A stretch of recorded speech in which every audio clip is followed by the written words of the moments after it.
गोपिका Kanto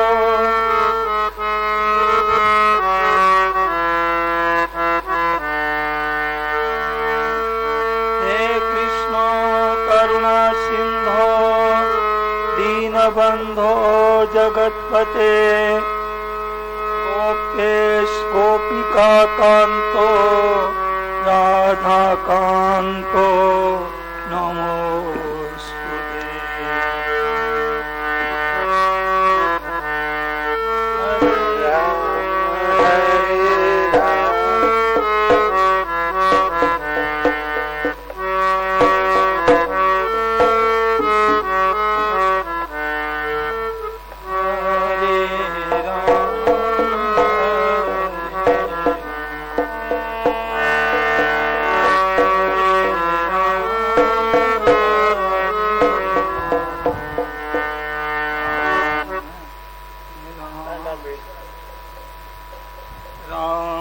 प्रभु के चरणों में सदा, प्रभु के चरणों में सदा पुनि पुनि करो प्रणाम। यही कहो भूलो नहीं।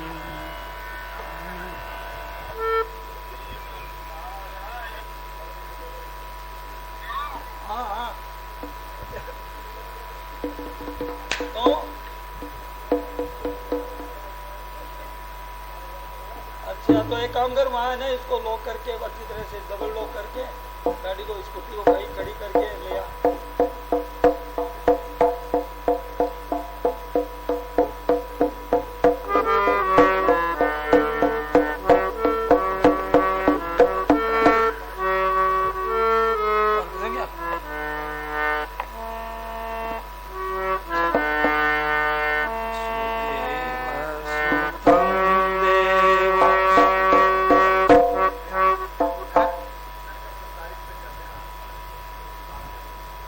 तो क्या 5 लोग कर लेते हैं। अरे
नारायण नारायण नारायण नारायण।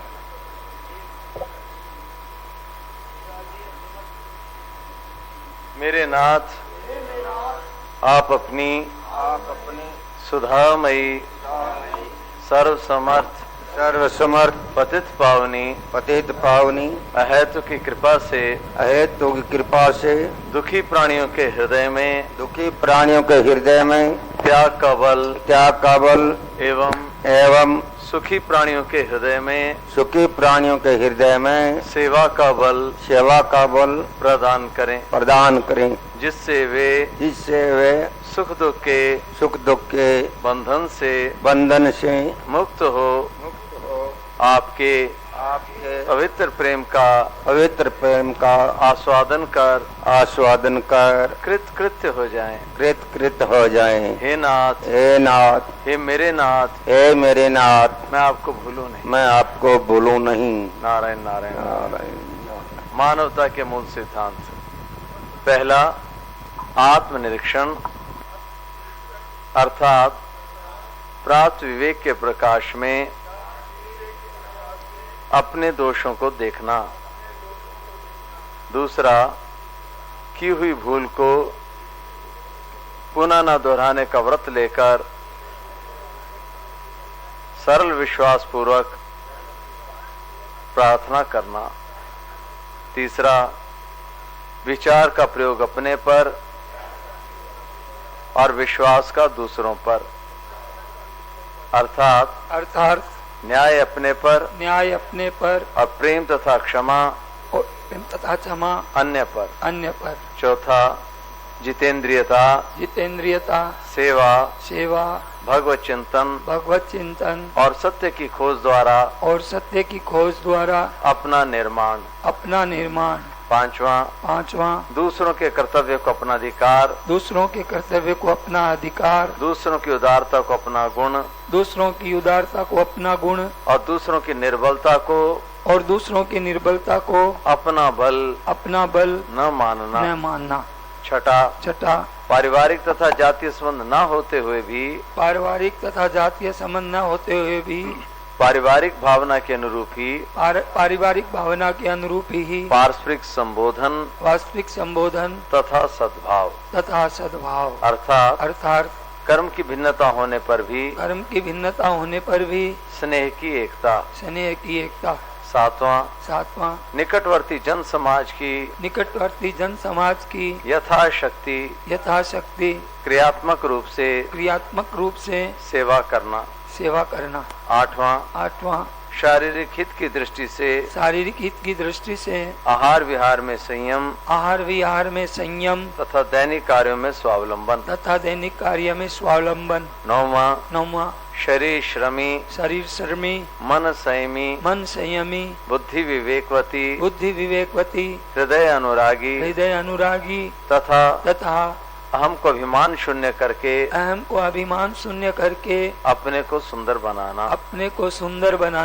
दसवां, सिक्के से वस्तु से व्यक्ति से विवेक तथा विवेक से सत्य को अधिक महत्व देना। 11वां, व्यर्थ चिंतन त्याग तथा वर्तमान के सदुपयोग द्वारा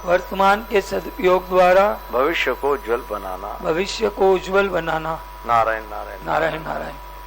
ये 11 मानवता के मूल सिद्धांत हैं। तो बातें सबकी समझ में आ ही रही हैं। कोई ऐसी बात जो इसमें मतलब आप पहले हैं?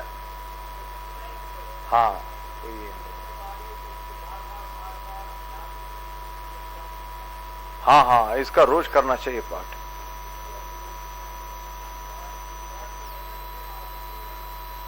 देखो, सबसे पहले तो पाठ करेंगे तभी तो दृष्टि जाएगी। हाँ, आचरण में लाने के लिए पाठ किया जाता है और बहुत ही महत्वपूर्ण है और बहुत ही सारगर्भित है,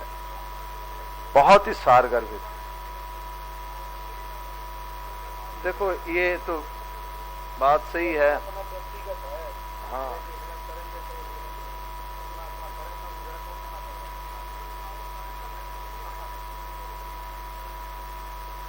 कर्कोटकस्य नागस्य दमयन्त्या नलस्य च ऋतुपर्णस्य राजर्षे कीर्तनम कलिनाशनम। कर्कोटक नाग रानी दमयंती राजा नल और राजर्षि ऋतुपर्ण का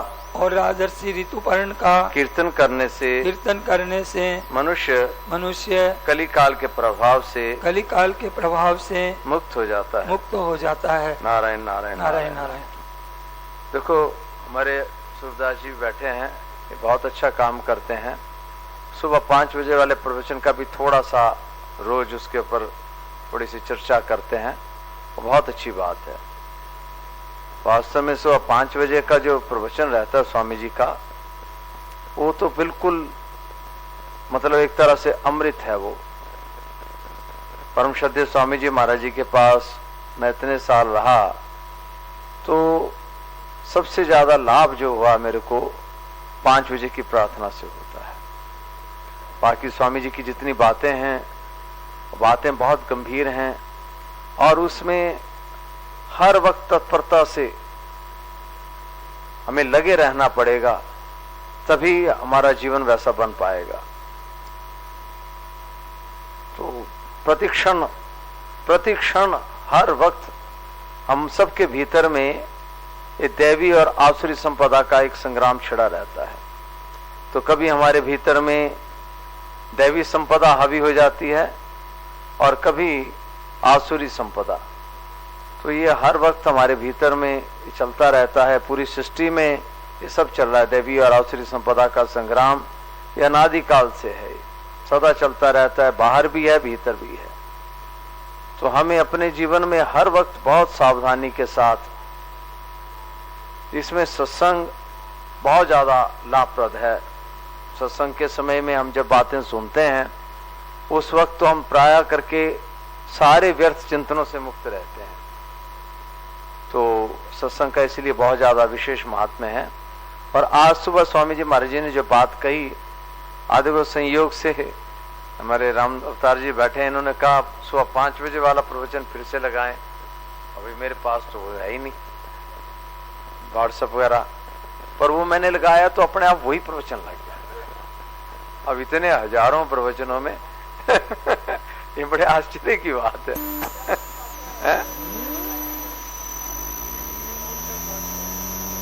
हाँ, उसमें तो आता है।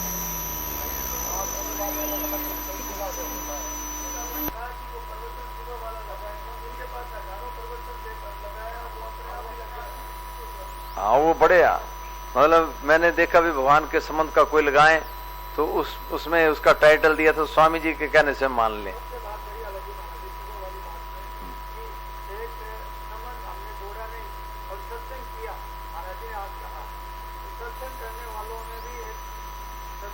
वालों में भी एक ये हो जाता है कि न तो गुरु बनाया न दीक्षा ली, कुछ नहीं लिया, और वो इतने पक्के हो जाते हैं कि किसी दूसरे की सुनते नहीं है। वो जो जिस संत से लाभ हुआ है ना, अब उनके अलावा वो किसी की सुनेंगे ही नहीं। हाँ, सही बात। आज जो बात बताई ना इतनी मार्मिक लगी, क्या जैसे अब हमें मिल गए संत, अब मिल गए संत तो उनके अलावा हमारे जीवन में दूसरा कोई नहीं है। हाँ, सही बात है। इतनी बढ़िया लगी है बात। तो बिल्कुल सही बात है। और उसमें भी देखो स्वामी जी महाराज जी की जो सार बात आज सुबह 5 बजे प्रवचन में कहा कि हम भगवान के हैं, ये स्वामी जी का पूरा सबसे सार बात यही है। वो बीकानेर वाली लड़की की बात बताई ना कि मेरे हृदय में उसका आदर हुआ। घर से निकाल दिया उसको ससुराल वालों ने, पति बीमार हो गया तो बोले कि मैं कुछ नहीं चाहती हूँ, मेरे को सेवा करने दो मेरे को। देखो ये आदर्श जो है ना केवल हमारे हिंदू संस्कृति में ही है। हाँ, पर ऐसी हैं, लेकिन आज वो भी महाराज जी ने कहा लेकिन अब तो खाका बिगड़ गया है। ये सारा आज वर्तमान में जो बिगाड़ हुआ है ये पाश्चात्य संस्कृति के प्रभाव के कारण से है।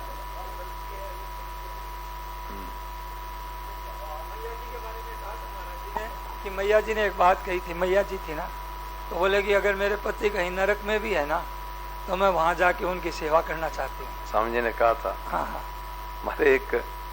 हमारे सत्संगी है महाराज जी के, तो उन्होंने बड़ा एक धृष्टता भरा प्रश्न पूछा स्वामी जी से सभा में। इतनी हिम्मत कोई नहीं कर सकता, पर फिर भी उन्होंने पूछ लिया है।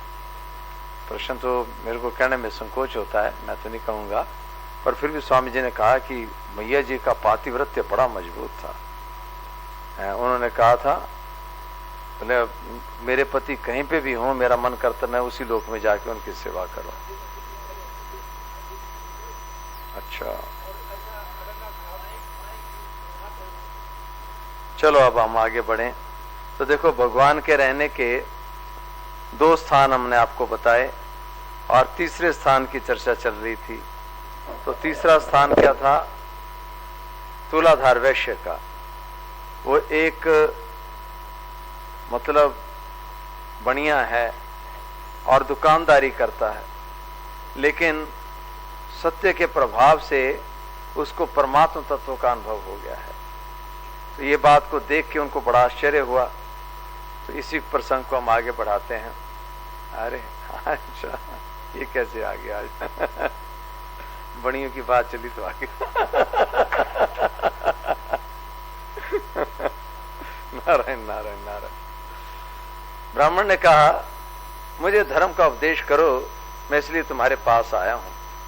तुलाधार बोला, विप्रवर, जब तक लोग मेरे पास रहेंगे तब तक मैं निश्चिंत नहीं हो सकूंगा। पहर भर रात तक यही हालत रहेगी। अतः आप मेरा उपदेश मानकर धर्माकर के पास जाइए। बगुले की मृत्यु से होने वाला दोष और आकाश में धोती सुखाने का रहस्य, ये सभी बातें आगे आपको मालूम हो जाएंगी। धर्माकर का नाम अद्रोहक है, वे बड़े सज्जन हैं, उनके पास जाइए, वहां उनके उपदेश से आपकी कामना सफल होगी। ऐसा कहकर तुलाधार खरीद बिक्री में लग गया। नरोत्तम ने विप्र रूपधारी भगवान से पूछा, तात, अब मैं तुलाधार के कथनानुसार सज्जन अद्रोह के पास जाऊंगा, परंतु मैं उनका घर नहीं जानता।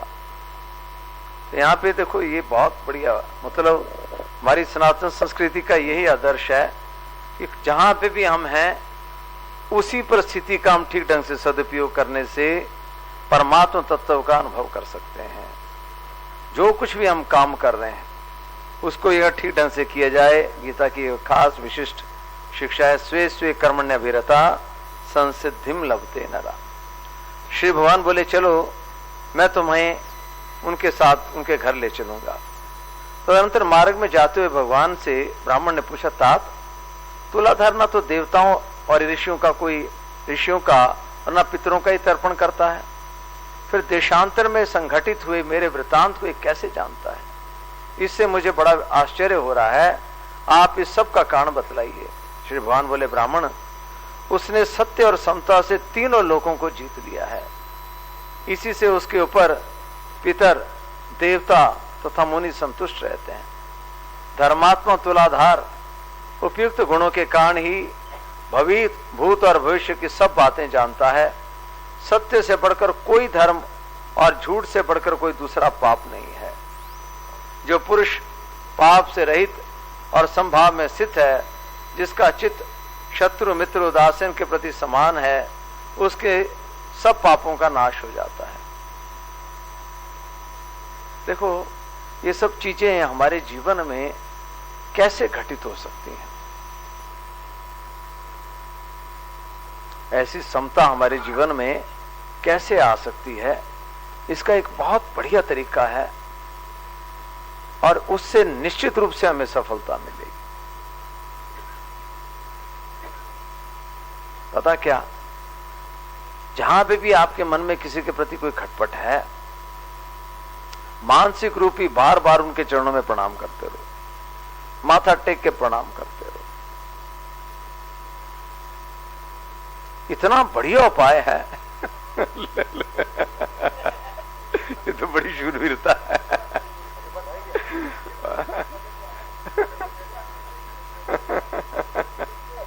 चलो ठीक है, अरे बड़ी शूरवीरता है। तो ये इतना मतलब बढ़िया उपाय है ना ये, जिसके प्रति आपके मन का थोड़ा सा कांटा हिला, आपकी गलती है, उनकी गलती है, कोई परवाह मत करो। आपको लगता है कि नहीं हमारी तो कोई गलती नहीं है, तो क्षमा कर दो। और आपको लगता है कि नहीं उनकी गलती है, हमें लगता है हमारी गलती है तो क्षमा मांग लो, और लगता है कि उनकी गलती है तो क्षमा कर दो। क्षमा जो है ना, उस वास्तविक जीवन में प्रवेश करने का जो द्वार है वो क्षमा है। जब तक हमारे पीछे का ये लेन देन चलता रहता है, उसके कारण वर्तमान में ऊंची नीची तरंगे चलती रहती हैं, खटपट चलती रहती है, तो उसके कारण में वर्तमान निर्दोष नहीं हो पाता। तो उसका सबसे बढ़िया उपाय मेरे को तो अपने जीवन में यही मिला, चरणों में प्रणाम कर दो। ये मत सोचो मेरी पत्नी है, ये कोई भी हो, आपको अपनी खटपट मिटानी है, बताना थोड़ी है, ये मन ही मन करना है। और उनको भगवत भाव से और प्रणाम करने से भगवत भाव अपने आप पुष्ट होगा। चाहे आपका बेटा आपके पिता है, चाहे आपका नौकर है, कहीं भी कोई भी हो, बताना कुछ नहीं, बस आपको लग रहा है कि कुछ हलचल हो रही है, पहले सबसे पहले अपनी हलचल मिटाएं। हैं? देखो, सब जगह आप नहीं कह सकते, कहते तो बड़ी अच्छी बात है, बहुत अच्छी बात, शूरवीरता की बात है। और ऐसा ना, ये बार बार हमारे जीवन में ऐसा संतुलन बिगड़ता रहता है। अब कितनी बार कहोगे? दिन में कई बार बिगड़ जाता है। तो कितनी बार बिगड़ता रहता है। पर ये इतना अचूक उपाय है कि झट आपका कांटा ठीक रास्ते पे आ जाएगा।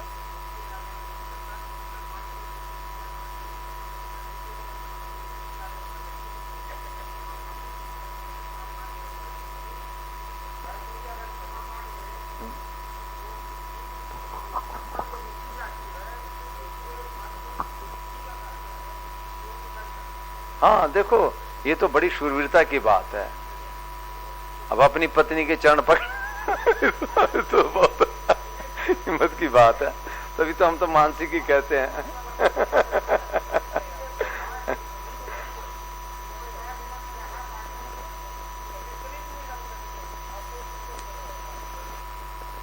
तो ये देखो, बहुत अच्छे अच्छे ऐसे छोटी छोटी बातें होती हैं, उनको अपने जीवन में लाते रहें तो सबसे पहले हमारे हृदय में शांति बनी रहे। इसका हमारे चित्तरंजन जी बहुत कहते हैं और बहुत अच्छी बात है। वास्तव में आज भी उन्होंने ये बात कही थी और हमें बड़ी सार गर्भित बात लगी कि हमारे हृदय में शांति है तो समझो कि हम भगवान के हैं, और खटपट है, चिंता भय है तो संसारी है। खास उसका थर्मामीटर ये है। तो वर्तमान में व्यर्थ चिंतन हो रहा है, हलचल हो रही है तो संसारी है। और वर्तमान में वास्तविक शांति है। देखो, वास्तविक शांति बहुत गंभीर चीज है, बहुत गंभीर चीज है। स्वामी विवेकानंद जी ने तो यहां तक लिखा है कि मैं लगभग आधी दुनिया घुमा हूं और मेरे को आधा दर्जन लोग भी ऐसे नहीं मिले जिनके हृदय में ठीक शांति की प्रतिष्ठा हो चुकी है। आधी दुनिया में 6 लोग भी ऐसे नहीं मिले। हम अपने देखते ही हैं, अपना जीवन तो हमारे पास में है ही, अपना पता लगता रहता है कि कितने उतार चढ़ाव होते रहते हैं। तो बहुत गंभीर चीज है। हाँ, तो ये अपने हृदय में शांति मिल जाए हमें, बहुत बड़ी उपलब्धि है। और कोई ना कोई व्यर्थ चिंतन हमारे जीवन में चलता ही रहता है। ये बीमारी इतनी भयंकर है। और व्यर्थ चिंतन क्या दर्शाता है? व्यर्थ चिंतन दर्शाता है किसी चीज का महत्व हमारे जीवन में है, संसार का कोई ना कोई राग, कोई ना कोई महत्व है, इसी के कारण उसका चिंतन चलता है। और शांति मिल गया कि मतलब संसार का महत्व समाप्त हो गया है। गीता में शाश्वत शांति में निगच्छति क्षिप्रम भवति धर्मात्मा शाश्वत शांति। तो भगवान के हो गए, उसका खास थर्मामीटर यही है कि आपके हृदय में एक निर्विकार शांति आ जाए। तो समझो आप भगवान से हमारा संबंध जुड़ गया है। भगवान से संबंध जुड़ने का खास, जैसे अभी हम पंखे के नीचे बैठ जाएं, एसी में चले जाएं, तो सर्दी गर्मी का प्रभाव समाप्त हो जाएगा। और चिंता भय शोक मिट गए तो समझो भगवान से संबंध जुड़ गया। और चिंता भय शोक हलचल है तो अभी संसार पकड़ा हुआ है, हमने संसार का प्रभाव है। तो ये अपने जीवन में हम देखें। और इसके लिए जो मैंने अभी आपको बात बताई ना, एक क्षमा, शरणानंद जी का एक महावाक्य है कि क्षमा करके और क्षमा मांग के वर्तमान जीवन को सरस बनाएं। कितनी बढ़िया बात है। क्षमा करके और क्षमा मांग के वर्तमान जीवन को सरस बनाएं। बहुत बढ़िया बात है। देखो, चलो आगे बढ़ें। जो पुरुष पाप से रहित और संभाव में स्थित है, जिसका चित्त शत्रु मित्र उदासीन के प्रति समान है, उसके सब पापों का नाश हो जाता है और वो भगवान विष्णु के सायुज्य को प्राप्त हो जाता है। समता धर्म और समता ही उत्कृष्ट तपस्या है। जिसके हृदय में सदा समता विराजती है, वही पुरुष संपूर्ण लोकों में श्रेष्ठ, योगियों में गणना करने के योग्य और निर्लोभ होता है। तो सेठ जी ने, अपने पूज्य सेठ जी ने तो समता को ही सबसे बड़ा वही गुण माना हुआ है। गीता जिसके जीवन में समता आ गई उसी को सिद्ध कहती है, उसी को सर्टिफिकेट देती है। सेठ जी भी कहते थे कि बाकी कितने ही गुण आ जाएं, परंतु यदि समता नहीं है तो अभी पूर्णता नहीं प्राप्त हुई, और समता आ गई तो अपने आप फिर बाकी जितने भी गुण है सब आ जाएंगे। वही पुरुष संपूर्ण लोकों में श्रेष्ठ योगियों में गणना करने योग्य निर्लोभ होता है, जो सदा इस प्रकार समता पूर्वक बर्ताव करता है। इसमें देखो ये बात बहुत बड़ी है हमारी सनातन संस्कृति की। पूज्य स्वामी जी और सेठ जी की बात जो है ना बड़ी अमृतुल्य है। हर एक क्रिया से पहले और बाद में चुप और शांत हो जाए। मेरे को चित्तरंजन जी महाराज जी जो बातें बताते हैं उसमें सबसे बढ़िया बात ये जो स्टार्टिंग करते हैं ना वो सबसे बढ़िया लगी इनके कार्यक्रम। शुरुआत में जो थोड़ी देर के लिए चुप और शांत हो जाएं, ये वास्तव में एक भूमि तैयार करना है। बहुत अच्छा लगा मेरे को। प्राय करके बाकी कोई भी व्याख्यान देता मेरे को इस प्रकार से मेरे को आज तक कोई दिखा नहीं। ये बहुत अच्छा है, क्योंकि वास्तव में जैसे हम कोई खेत की बोते हैं तो सबसे पहले खेत तैयार किया जाता है। अब खेत साफ हो जाए उसके बाद ही बीज डाले जाते हैं। तो पूज्य शरणानंद जी महाराज जी का और स्वामी जी का तो खास साधन पद्धति यही है कि प्रत्येक क्रिया से पहले और बाद में चुप और शांत हो जाए। और अगर क्रिया ठीक ढंग से संपादित हुई है तो चुप और शांत अपने आप होंगे, करना नहीं पड़ेगा। जैसे कीर्तन भी अगर ठीक हृदय से मनोयोग पूर्वक हुआ है, निष्काम भाव से हुआ है, तो अपने आप हृदय में चुप और शांत रहने की सामर्थ्य आ जाएगी, स्वतः स्वाभाविक। और अगर ठीक ढंग से कीर्तन नहीं हुआ कोई भी, तो अपने फिर हमारे में वो सामर्थ्य नहीं आ पाएगी। तो हर एक क्रिया को ठीक ढंग से करने से चुप रहने की सामर्थ्य शक्ति आती है। परम श्रद्धेय स्वामी जी महाराज जी कहते थे कि कीर्तन करने से चुप रहने की शक्ति आती है। परंतु कीर्तन भी अगर बिल्कुल ठीक ढंग से किया जाए, हर एक काम ठीक ढंग से किया जाए, तो अपने आप फिर वो सामर्थ्य हमारे हृदय में प्रकट होती है। जो सदा इसी प्रकार समता का बर्ताव करता है वह अपनी अनेकों पीढ़ियों का उद्धार कर देता है। उस पुरुष में सत्य, इंद्रिय संयम, मनोनिग्रह, धीरता, स्थिरता, निर्लोभता और आलस्यहीनता ये सभी गुण प्रतिष्ठित होते हैं। समता के प्रभाव से धर्मज्ञ पुरुष देवलोक और मनुष्य लोक के संपूर्ण वृत्तांतों को जान लेता है। देखो, जिनका चित्त समता में स्थिर हो गया तो उनको भूत भविष्य की सारी बातों का ज्ञान हो जाता था। अब पूज्य सेठ जी थे, वो किसी का भी पीछे का जन्म देख लेते थे। एक बार अखंडानंद जी महाराज जी ने पूछा, महाराज जी आप कैसे देखते हैं, कैसे पता चलता है? तो उन्होंने कहा ये तो बहुत आसान है। अब उनको आसान लगता है। बोले पतंजलि योग दर्शन में कहा है, बोले जो भी आपके मन में आती है ना बात, उसको किसी को पकड़ो मत। अब बिल्कुल देखो, आज हमारा चित्त बिल्कुल आसक्ति और राग और द्वेष से रहित होगा तभी हम पीछे जा पाएंगे, नहीं तो हम प्राय करके मन में कोई बात आती उसी के साथ ही बह जाते हैं।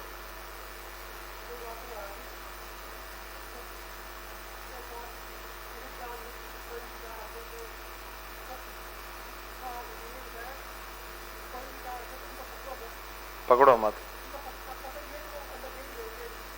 बात तो ठीक है पर वो हमारे को उड़ा के ले जाते हैं पतंग की तरह। तो ये देखो समता वाली बात जो है ना है बहुत महत्वपूर्ण बात है। समता के प्रभाव से धर्मज्ञ पुरुष देवलोक और मनुष्य लोक के संपूर्ण वृत्तांतों को जान लेता है।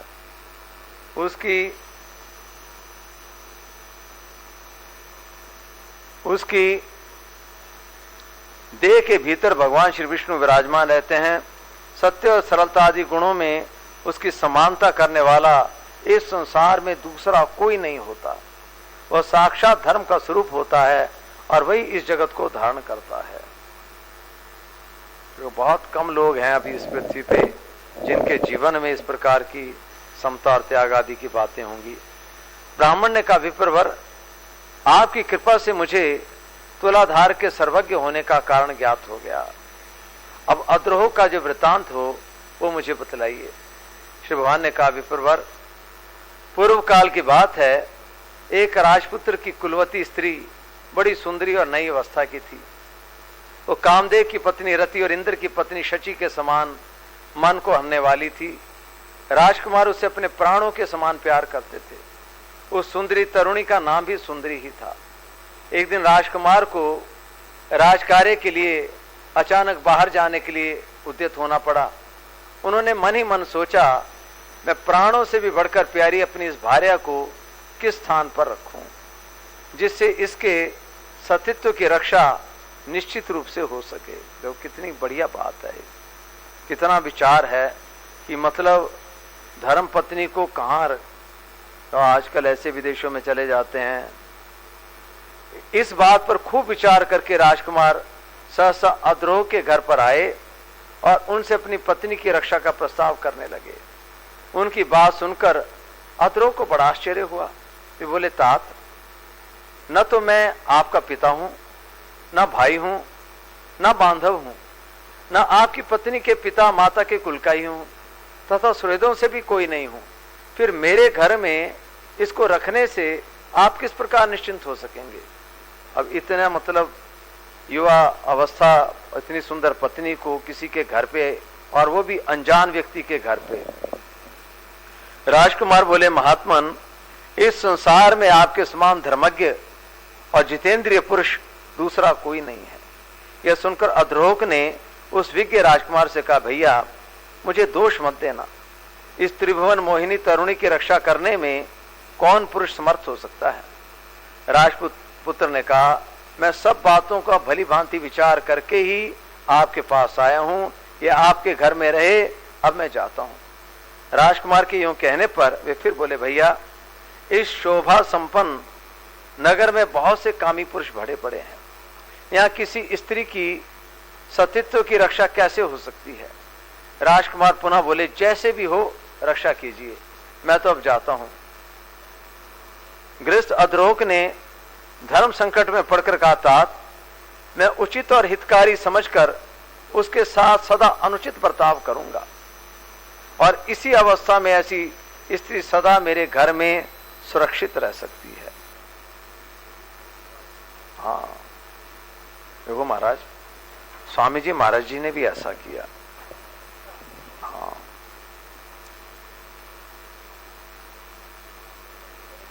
हाँ देखो, हाँ मतलब स्वामी जी महाराज जी के पास, मतलब ज्यादा विस्तार, हमारी एक बहन जी हैं, वो भी अपना मतलब शादी वगैरह न करके स्वामी जी के पास में आई, तो बिल्कुल परपुरुष के साथ उनको रखा।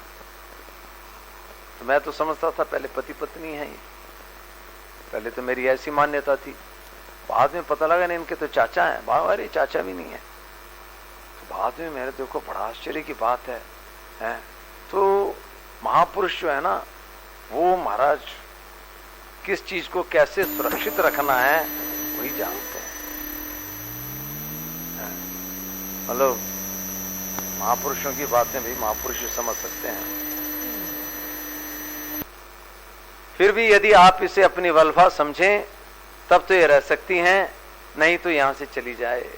यह सुनकर राजकुमार ने एक क्षण तक कुछ विचार किया, फिर बोले, तात, मुझे आपकी बात स्वीकार है। आप जो कुछ अनुकूल जान पड़े वही कीजिए। ऐसा कहकर राजकुमार अपनी पत्नी से बोले, सुंदरी, तुम इनके कथनानुसार सब कार्य करना, तुम पर कोई दोष नहीं आएगा, इसके लिए मेरी आज्ञा है। ऐसा कहकर वे अपने पिता महाराज के आदेश से गंतव्य स्थान पर चले गए। उसके बाद रात में अद्रोह ने जैसा कहा था वैसा ही किया। वे धर्मात्मा नित्य प्रति दोनों स्त्रियों के बीच में शयन करते थे, फिर भी अपनी और पराई स्त्री के विषय में कभी भी वे धर्म से विचलित नहीं होते थे। इधर राजकुमार की स्त्री के शरीर से कई बार उनका स्पर्श हो जाता था, किंतु उनके प्रति वैसा ही भाव होता जैसा बालक पुत्र का मां के प्रति होता है। वे प्रतिदिन अपने मातृभाव को दृढ़ रखते थे। क्रमशः उनके हृदय से काम आदि की इच्छा ही जाती रही। इस प्रकार 6 मास व्यतीत होने पर राजकुमारी के पति अद्रोह के नगर में आए। ऐसे एक्सपेरिमेंट हमारे गांधी जी भी करते थे। उनकी बड़ी निंदा हुई, लेकिन उनमें सत्यता थी। और अपने जो कुछ था उसको पूरा पब्लिक में भी ओपनली कहते थे, पर उनमें सच्चाई थी। उन्होंने गलतियां भी बड़ी की हैं, परंतु उनमें साहस भी बहुत था। एक बार जब दक्षिणी अफ्रीका में थे तो उन्होंने, वहां पे अंग्रेजों का अधिकार था, तो पूरे अंग्रेज साम्राज्य की जड़ें हिला दी वहां पे। तो सारे अंग्रेज गवर्नमेंट ये होगी भी है कौन आदमी, इसमें विशेषता क्या है, पूरी इसकी रिपोर्ट भेजो हमारे को। तो पूरा उन्होंने पूरा उसका रिपोर्ट बना के भेजी। बोले इसमें विशेषता क्या है इस व्यक्ति में, पूरा दक्षिण अफ्रीका में दूसरी कंट्री में इतनी बड़ी मूवमेंट इसने शुरू कर दी, खास विशेषता क्या है? बोले ये मरने से नहीं डरता इसमें मरने का कोई डर ही नहीं है। तो गांधी जी ने इसी प्रभाव से महाराज, अब एक व्यक्ति ने एक नया एक्सपेरिमेंट पृथ्वी पे किया अहिंसा वाला। हालांकि उसमें उनको इतनी सफलता नहीं मिली है, परंतु फिर भी साहस तो उनका बड़ा था, साहस तो बड़ा था। गलतियां भी हुई, लेकिन धर्म के प्रति, ईश्वर के प्रति उनकी जो समर्पण था ना, वो भी बड़े हृदय से था। हाँ, राम नाम इतने हृदय से लेते थे महाराज। उन्होंने कहा कि मेरा पूर्ण विश्वास है कि यदि राम नाम हृदय में पूरी तरह प्रतिष्ठित हो जाए, उस आदमी को कोई रोग नहीं हो सकता, कोई रोग नहीं होता, शरीर इतना स्वस्थ रहेगा उसका। और खुद कहते थे, बोले मैं 120 साल तक जीऊंगा पर सेठ जी के पास भी बात आई थी, बोले सेठ जी, बोले गांधी जी कहते हैं, बोले मैं 120 साल तक, बोले 120 साल तक तो ना तो मैं जीऊंगा ना ये जीऊंगा पर मेरे को देखो, सेठ जी की आज तक जितनी बातें सुनी, बहुत ठोस और बड़ी, बहुत मेरे को प्रभाव करती हैं सेठ जी की बातें। एक बात ही मेरे को उनकी थोड़ी सी शंका होती है वो मेरे गले नहीं उतरती। ऐसे ही एक और थे, उन्होंने भविष्यवाणी की थी कि 2000 आएगा, तो है क्या क्या, हाँ हाँ हाँ हाँ, वो मेरे गले नहीं उतरती बात। हाँ, वो ऐसा था, किसी ने अपने ने जय गुरुदेव ने, गायत्री परिवार वालों ने, उन्होंने भविष्यवाणी की थी कि 1999 31 दिसंबर को आप सोएंगे तो होगा कलयुग, और 1 जनवरी को उठेंगे 2000 को तो आ जाएगा सतयुग। हैं, तो सेठ जी के पास बात आई। सेठ जी ने कहा, अपने जैसे सत्संग कर रहे हैं ऐसा चलता रहा तभी हम सतयुग, और स्वामी जी का तो 2005 तक चला ही चला।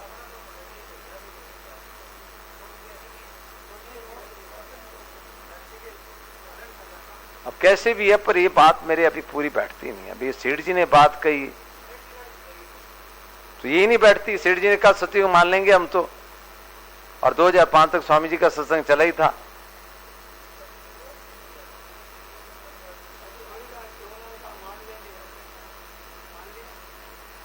सतयुग तो कैसे मान ले, आजकल सतयुग थोड़ी दिखता है, समय तो गिरा ही है।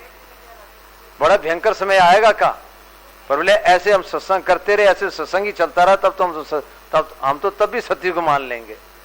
हाँ, पर ये बात मेरे गले नहीं उतरती हुई, कैसे बात कही। अभी जो भी है, पर जो एक बात मेरे भीतर में अभी तक मेरा समाधान नहीं हो, ये बात है।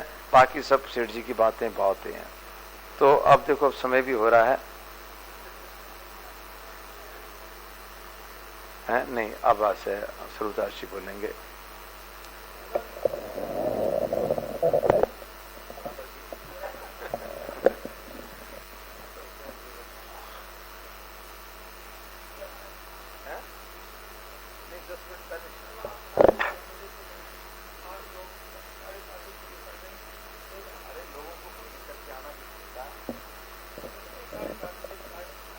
राम राम राम राम राम।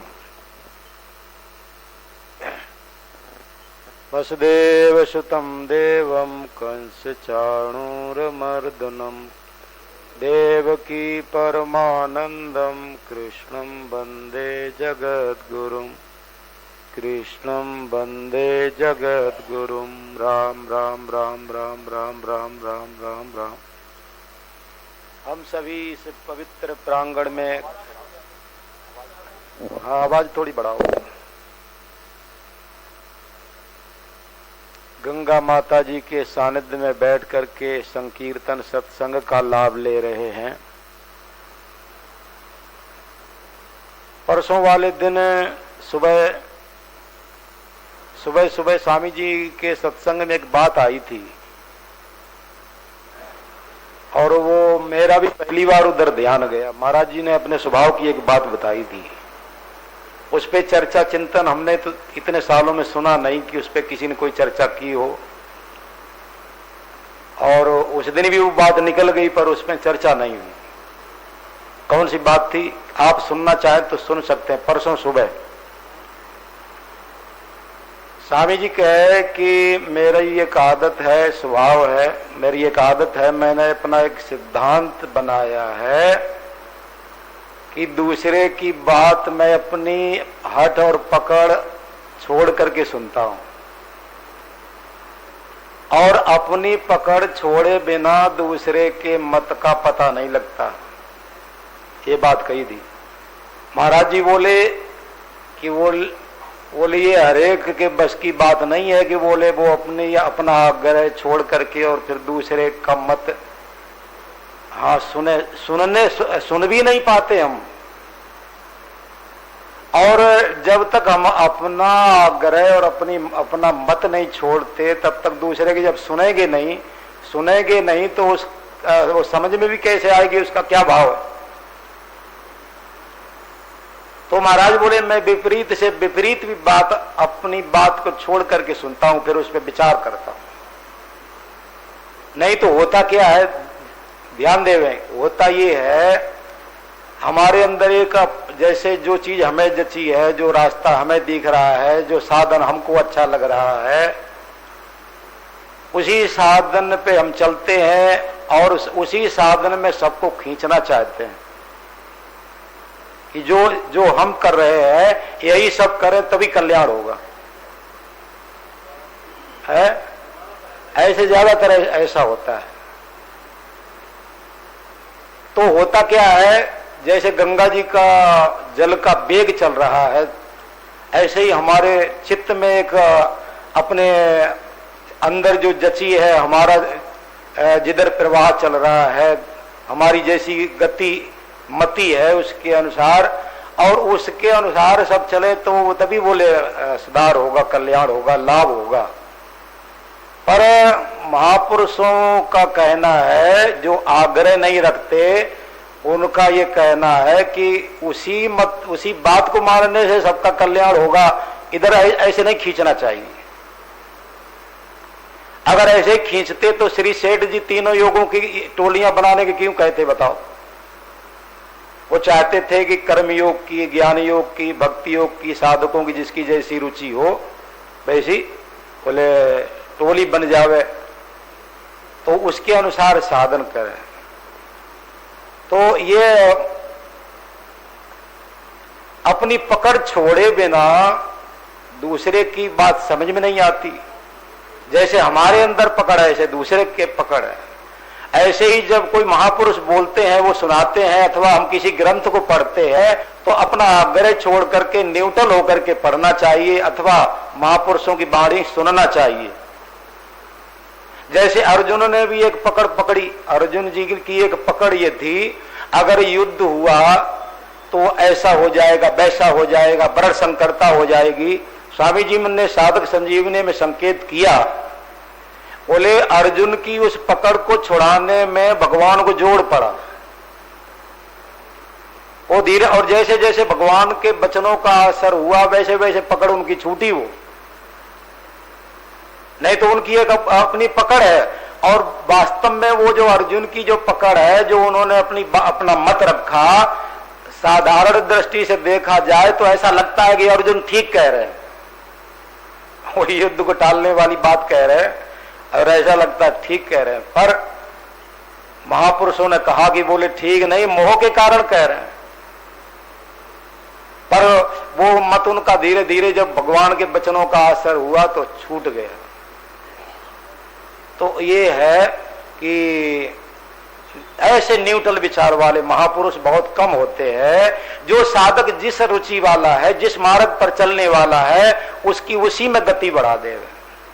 एक कैसेट में मैंने स्वामी जी की बात सुनी, बोले वो गुरु लोग बड़ी गलती करते हैं, जो साधक उनके पास आता है और वो उसके अब पिछला वाला साधन संस्कार विचारों को समझे बिना और उसको नया अपना ही उसको थोपते हैं। ऐसा हो रहा है महाराज। हमारे साथी एक महात्मा जी के पास गए, जाके शिष्य बन, चेला बन गए स्वामी जी के जाने के बाद। 4 साल तक उनके शिष्य बन के रहे और अंत में वहां से छोड़ना पड़ा उन्हें। तो आप जानते हैं उन्होंने लगभग 25-30 वर्ष तक स्वामी जी के सानिध्य में रह करके, 25 वर्ष तक तो समझ ही लीजिए, सानिध्य में मानो रह करके, अब तक जब तक शरीर छूटा है तब तक कह रहा हूं, सुना पढ़ा उन्होंने लगभग 25 वर्ष तक।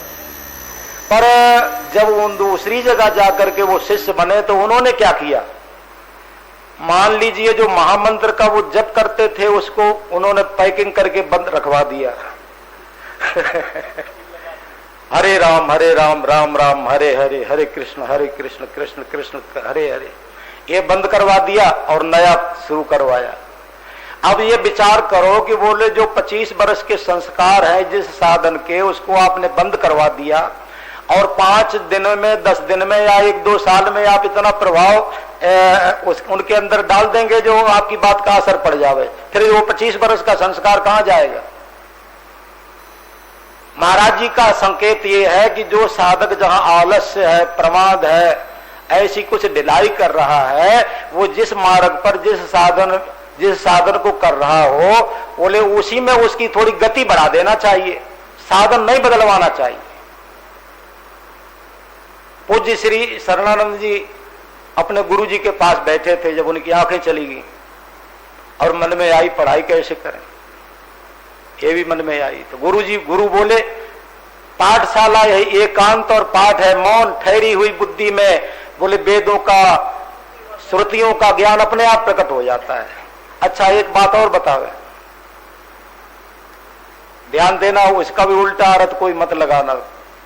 एक बात ये कही उनके गुरुजी ने कि बोले राम राम करो, जप करो, तो उन्होंने भी कहते हैं साफ कह दिया कि बोले हमारी इसमें रुचि नहीं है। पर वो महापुरुष नाराज नहीं हुए। आज हम लोग अपना आग्रह अगर पकड़ करके बैठते हैं तो नाराज हो जाते हैं, बोले राम नाम में रुचि नहीं है तो निकल जा, हमारे यहां कोई जगह नहीं। पर नहीं, निकलने नहीं दिया। जैसे नारद जी महाराज के पास में किसी प्रकार से कोई साधक आ जाता है तो उसको निकलने नहीं देते हैं। ये अगर एक साधन काम ना करे तो दूसरा ना करे तो तीसरा। अब जैसे वाल्मीकि जी है, पिछले जन्म में कितना हत्याएं करते थे और नारद जी से जब उनका मिलना हुआ तो नारद जी ने उनको समझाया और कहा कि बोले ये तुमने जो पाप अपराध कर रहे हो उसका क्या परिणाम होगा जानते हो। तो फिर वो नारद जी के वचनों से प्रभावित हुआ। वो डाकू थे और ऐसा डाकू जो पहले मार लेता बाद में तलाशी लेता था, इसके पास कुछ है अथवा नहीं भी है। तो नारद जी ने उसको राम राम करने के लिए कहा तो महाराज राम राम नहीं निकल रहा था। जो दूसरों को दुख देता है, स्वामी जी का संकेत है, जो दूसरों को दुख देता रहता है उसका भगवान के भजन में मन नहीं लगता। हाँ, जो दूसरों को दुख देता है, इसलिए गोस्वामी जी ने कहा कि तुलसी पिछले पाप से हरि चर्चा न सुहाए, जैसे जुर के बेग से भूख विदा हुई जाए। बुखार आ जाता है तो भूख चली जाती है, ऐसे ही कुछ पापों का ज्यादा बुखार होता है तो हरि चर्चा भी अच्छी नहीं लगती। तो नारद जी ने जब उसको डाकू को राम राम करने के लिए कहा तो वह राम राम करने में जोड़ पड़ रहा था, क्योंकि हत्याएं ज्यादा की, मार काट ज्यादा किया। पर नारद जी ने एक उपाय काम नहीं किया तो दूसरा बोले राम राम नहीं तो मरा ही जप। मार काट किया है ना जीवन में। तो गोस्वामी जी कहते हैं बोले उल्टा नाम जपत जग जाना और बाल्मीक भय ब्रह्म सवाना। मरा का जप करो तो आप जानते हैं राम राम निकलने लगेगा। ऐसे गीता का जप करो तो उसमें भी त्याग की धुन निकलने लगेगी। हाँ, तो इस तरह से वो महाराज ने कहा कि बोले राम राम जपो, और उसमें वो उनकी जब रुचि ना देखी तो बोले अच्छा एक बात बताओ, बोले भगवान को मानते हो?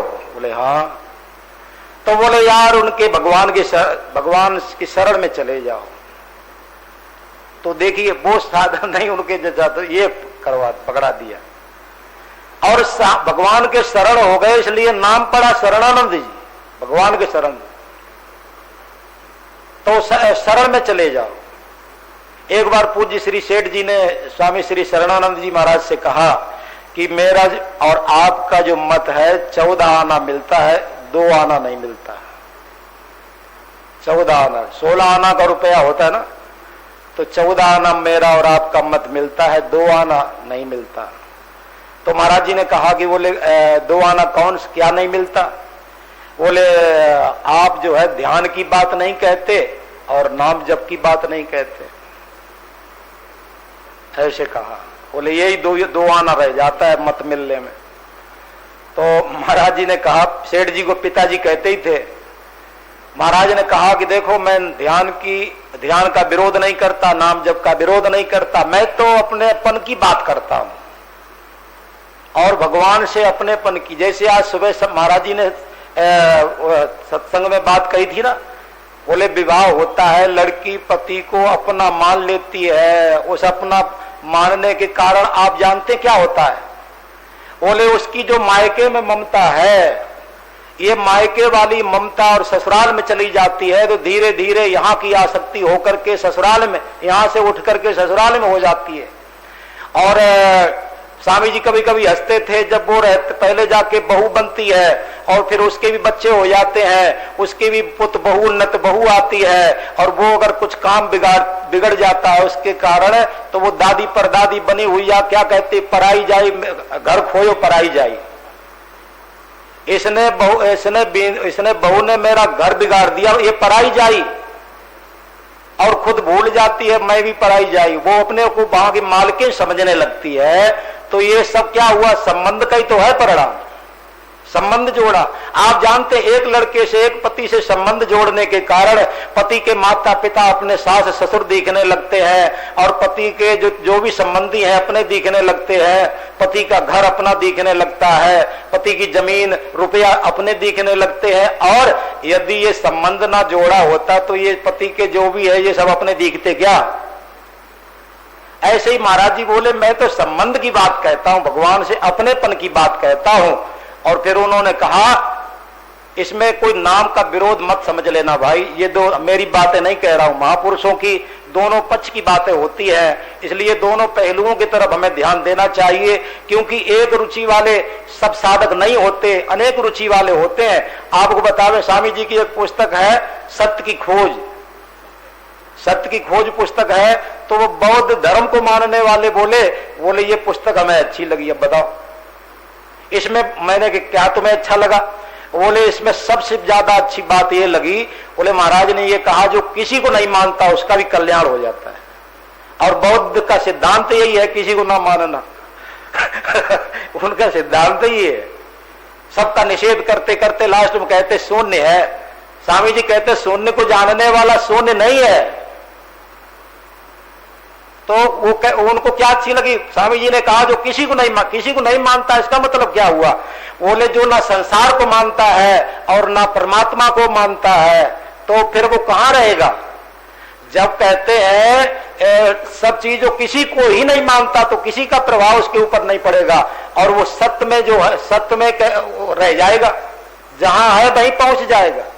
अंत में स्वामी जी का प्रवचन का उसका भी भाव भी यही है, इच्छा कुछ भी ना करो, कि किसी की भी इच्छा ना करो, और इच्छा अचाह तो किसी की इच्छा ना करे तो अचाह होकर के कहां जाएंगे? जो सत्य से तो अलग हो नहीं सकते, परमात्मा से अलग कोई है नहीं। भगवान में रहते हुए भी हम भगवान को भूले रहते हैं, और जो क्रिया पदार्थ में भोग संग्रह में संसार की तरफ दृष्टि रहती है, इसलिए भूले रहते हैं। तो ये हाँ, वो महाराज ने कहा कि अपनेपन की बात कहता हूं मैं। और फिर उदाहरण दिया, बोले पत्नी जो होती है, बोले पति का नाम नहीं लेती, पर पति में कितना अपनापन होता है। अपनापन होने के कारण प्रेम होता है। नहीं रटा तो क्या हुआ, घटा न चाहिए हेत, जैसे नार सुहागिनी पति को नाम न ले। पर इसका मतलब नाम का विरोध बिल्कुल मत समझ लेना, पर ये दोनों पहलुओं की बात बता रहा हूं। जिन्हें तो साधक जो जैसी रुचि का होता है, तो महापुरुष जो है उसको उसी साधन में आगे बढ़ा देते हैं। कैसे भी हो, हमारी रति मति गति उस सत्य के तरफ होनी चाहिए। हम अंतर्मुखी हो जावे भगवान के तरफ, नाशवान से कैसे भी विमुख हो। तो ऐसे महापुरुष वो विशेष होते हैं जो किसी भी रुचि का साधक हो और कहते हैं उसको उसी के अनुसार उसकी गति आगे बढ़ा देते हैं। एक साधन सबके ऊपर नहीं लागू करते हैं। तो ये बात मन में आई थी। और एक दो बातें यहां पर घटी हुई घटना वो मन में हमारे आ रही थी, उसकी चर्चा करने की। अभी महाराज जी ने, पंकज जी ने बात बताई कि हम दूसरों को दुख देने की वाली बात है तो हमारे अंदर शांति नहीं होगी। जो दूसरों को दुख देता रहता है, अगर हमारे चित्त में किसी प्रकार से कुछ हलचल होती है तो ये देखें कि कुछ ना कुछ व्यवहार में गड़बड़ी कमी हुई है, भूल हुई है। नहीं तो चित्त में खटपट होवे नहीं, और व्यवहार ही तो बिगड़ा है, परमार्थ तो बिगड़ा नहीं। यहां की दो घटना आपको बतावे, समय थोड़ा फिर भी दो घटना इसी जगह की आपको बतावे। एक बार स्वामी जी यहां विराजमान थे और सत्संग हो रहा था, तो एक बालिका खड़ी होकर के कहने लगी, बोले महाराज मैं एक जगह पार्क में कहीं ध्यान कर रही थी और कोई लड़का आया मेरे पीछे खड़ा हुआ, और कब आया कब चला गया मुझे पता नहीं, पर उस लड़के को मेरे पीछे खड़े देख करके और मेरे घर वालों ने मुझ में दोष दृष्टि कर ली, और मुझे लाख समझाने पर भी और वो दोष दृष्टि कर ली। तो मुझे इस बात का बड़ा दुख है, अब मुझे क्या करना चाहिए? हमारी कोई गलती नहीं। जब ये बात उसने कही यहीं पर खड़े होके इधर यहाँ, तो महाराज जी के पास में बैठे थे एक जने, वो स्वामी जी पहले जैसे आपने प्रश्न किया वो सुन करके फिर महाराज जी को सुनाना। तो वो बोले दोष घर वाले दे रहे हैं, इसमें स्वामी जी क्या करें? दोष घर वाले। अब वो ये बात कह दी थी, वो बैठ गई। महाराज जी बोले अरे पूछो पूछो, क्या बात पूछ रही थी? तब तक समय हो गया। किसी ने कहा, बोले अब तो महाराज समय हो गया, कल पूछना। तो वो बोली कल घर चली जाएंगे, ऐसे बात भई। अब वो समय समाप्त हो गया सत्संग का। तो मैंने स्वामी जी की एक पुस्तक पढ़ी थी, वो सत्य की नहीं अच्छे बनो पुस्तक पढ़ी थी। तो उसमें हमने लेख में ऐसे निशान लगा करके, और वो सुपरफास्ट हरिशरण जी थे ना, उनके माध्यम से उसको दिलवाया और कहा ये लेख पढ़ लेना, फिर कल बताना कुछ अगर इस समाधान संतोष हो गए तो। उसने वो लेख पढ़ा तो उसे संतोष हो गया। अब आपके मन में आएगी ऐसा क्या संतोष हो गया लेख पढ़ने से? तो भाव ये है, उसमें स्वामी जी ने एक लेख में संकेत है, अगर आपको किसी प्रकार का कोई दोष दिया जा रहा है तो आप अपने को देखें, न्यूट्रल विचार से देखें कि हमसे कोई गलती हुई है, भूल हुई है, हमसे कोई गलती हुई है, भूल हुई है तो क्षमा मांग लेवे। और गलती और भूल में ही फर्क होता है। गलती तो जान करके की जाती है, भूल अनजान में होती है। गलती ज्यादा दोषी होती है, भूल कम दोषी होती है।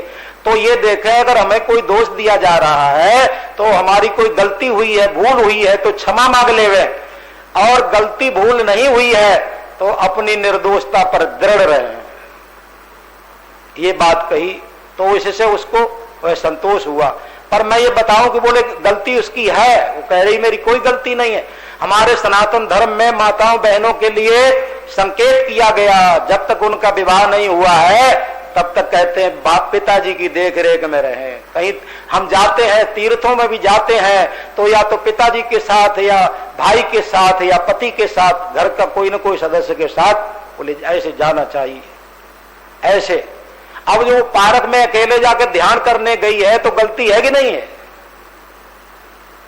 विवाह नहीं हुआ है तो कहते हैं पिता के देख रेख में रहे, और विवाह हो गया है तो पति के देख रेख में रहे, और कहते हैं पिता का और पति का साथ छूट जाए तो पुत्र की देख रेख में रहे।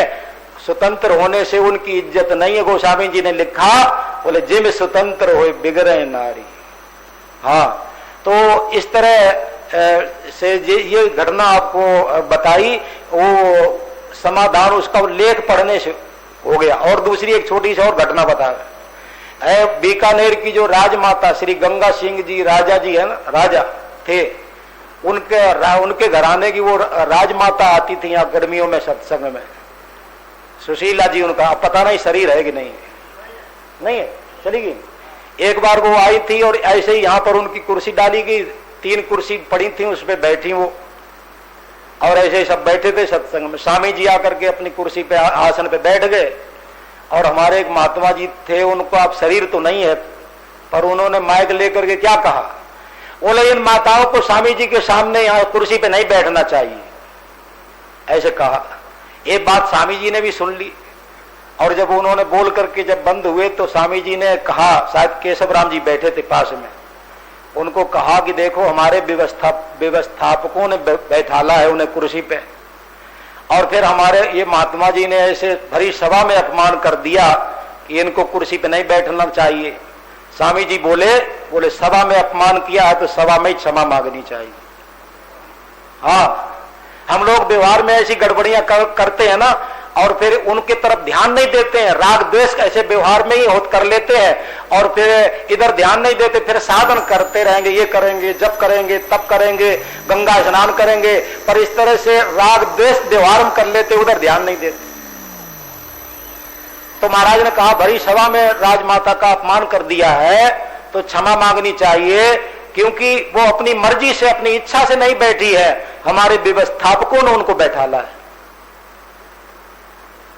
तो जब महाराज जी का बोलने का नंबर आया तो स्वामी जी ने क्षमा मांगी, बोले आप तो हमारे मेहमान हैं, हमारे व्यवस्थापकों ने आपको बैठाला है, इसलिए यहाँ बैठने में आपकी कोई गलती नहीं है। हाँ, रामादास जी ने ये बात कही थी, अब उनके मुझे याद नहीं, क्षमा मांगा, स्वामी जी ने तो मांगी थी। अब बताओ, तब जब ऐसे बात कही तो वो राजमाता क्या बोली, बोले महाराज कोई बात नहीं, मैं तो ध्यान ही नहीं दिया। पर ये महाराज जी ने वो 5 मिनट में ही ऐसी चर्चा चिंतन करके ऐसे और उनके चित्त में से बात निकाल दी, नहीं तो उस घटना से वो जीवन भर दुख होता कि नहीं होता बताओ।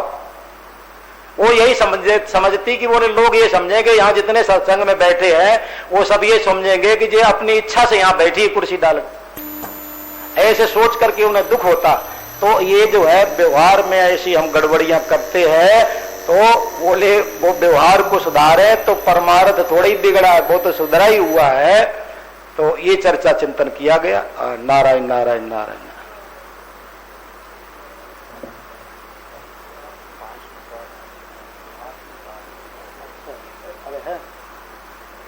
राम राम राम। अच्छा, हमने सोचे ज्यादा हो गए।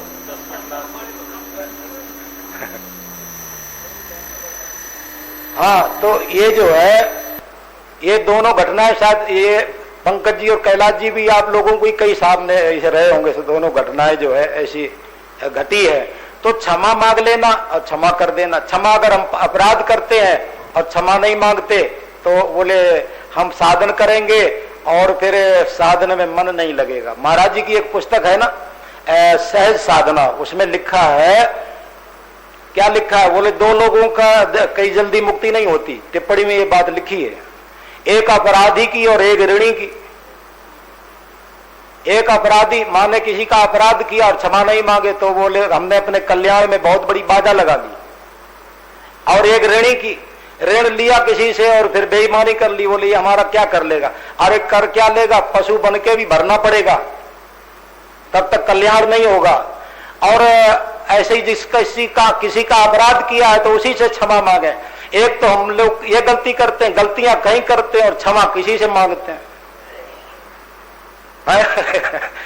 जैसे दुर्वासा ऋषि जी ने, आप जानते हैं क्या गलती कर दी, राजा अम्बरीश के ऊपर एक कृत्या छोड़ दी राक्षसी, बोले मार दो इस राजा को। इसने हमारे से पहले भोजन कैसे कर लिया, मार एक राक्षसी को छोड़ दिया। पर भगवान का सुदर्शन चक्र उनकी रक्षा करता था। जैसे वो राजा अम्बरीश की तरफ वो राक्षसी गई तो वो चक्र सुदर्शन प्रकट हो गया, उसने गर्दन काट दी, राक्षसी को मार दिया और फिर दुर्वासा जी के पीछे पड़ गया। और वो भागते फिरे इधर उधर, कहीं भी बैठने को जगह नहीं मिली, जैसे जयंत को भी नहीं मिली। हाँ, वो सीता जी के चरणों में चोंच मारने का अपराध किया। महाराज वो भी ऐसे ही भागा दुर्वासा ऋषि की तरह, कहीं ब्रह्मा जी के पास गया, शंकर जी के पास गया, और गोस्वामी जी ने लिखा कि धर निज रूप गयो पितु पाही, पर राम विमुख राखाते नहीं। वो कहां गया, जयंत कहां गया, बोले धर निज रूप गयो पितु पाही। जयंत जो है अपना दूसरा रूप धारण करके अपने पिताजी के पास गया। रूप क्यों बदला उसने? जयंत ने विचार किया, जो हमने कौवे शरीर से सीता जी के चरणों में चोंच मारी है और ये श्री राम जी का बाण मेरे पीछे पड़ गया है, मैं एक काम करता हूं, ये कौवा शरीर ही छोड़ दूं तो ये बाण मेरा पीछा छोड़ देगा। कौवा शरीर छोड़ दूं तो उसने क्या किया, वो कौवा शरीर छोड़ करके दूसरे शरीर में प्रवेश कर गया, पर बाण में क्या किया, कौवा शरीर का उसने भी पीछा छोड़ दिया। जिस शरीर को उसने पकड़ा है उसी का पीछा किया। देखो स्वामी जी महाराज एक बात कहते थे, पाप और पुण्य की क्रिया तो शरीर के द्वारा ही होती है, नाशवान शरीर के द्वारा। पाप पुण्य की क्रिया शरीर के द्वारा होती है, पर शरीर का संचालन करने वाला चेतन है। और जब कहते हैं, बोले जब सजा होती है तो दंड तो शरीर को ही दिया जाता है, पर सुखी दुखी चेतन होता है। जैसे ट्रक के पहिए के नीचे आकर के कोई मर जाता है तो सजा ड्राइवर को होती है, पर प्रश्न ये उठता है, बोले ड्राइवर तो खिड़की के भीतर बैठा था, उसने तो छुआ ही नहीं उसे। पर छुआ नहीं है, पर उसका संचालन तो कर रहा था, करता तो यही था, इसलिए भले ही नहीं छुआ। ट्रक तो जड़ है, पर जड़ का संचालन करने वाला ड्राइवर चेतन है। ऐसे ही बोले ये सारा संसार जड़ है, आठों प्रकार की जो अपरा प्रकृति है वो जड़ है, पर इससे जो संबंध यदम धार्यते जगत, चेतन संबंध जोड़ता है। और जड़ से संबंध जोड़ करके और कामनाओं में उलझ करके तरह तरह के पाप करता है, तो पाप तो शरीर नाशवान जड़ शरीर के द्वारा ही करता है, पाप और अपराध, पर उसका परिणाम चेतन को भोगना पड़ता है, क्योंकि संचालन करने वाला वही है। नारायण नारायण नारायण नारायण।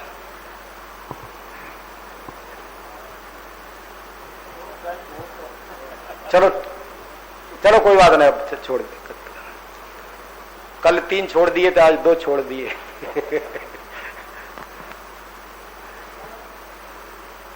राम राम।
मेरे नाथ आप अपनी सुधामयी सर्वसमर्थ पतित पावनी अहेतु की कृपा से मानव मात्र को विवेक का आदर तथा बल का सदुपयोग करने की सामर्थ्य प्रदान करें एवं हे करुणा सागर अपनी अपार करुणा से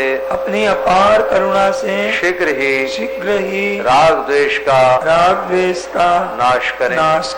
सभी का जीवन सेवा त्याग प्रेम से परिपूर्ण हो जाए।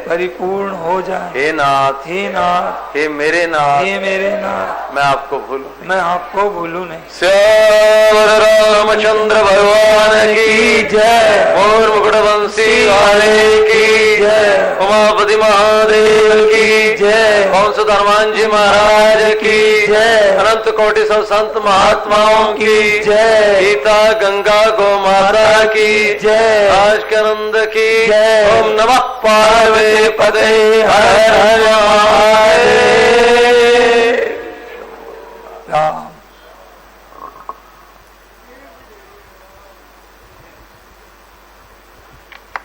कल्याण के गायक बनाए जा रहे हैं। इस सुविधा का लाभ उठाएं। इस साल के बना हैं? इस साल के भी बना पढ़ना है क्या? अच्छा हाँ वो वहाँ बैठते हैं, यहाँ पे वहाँ अलग से है।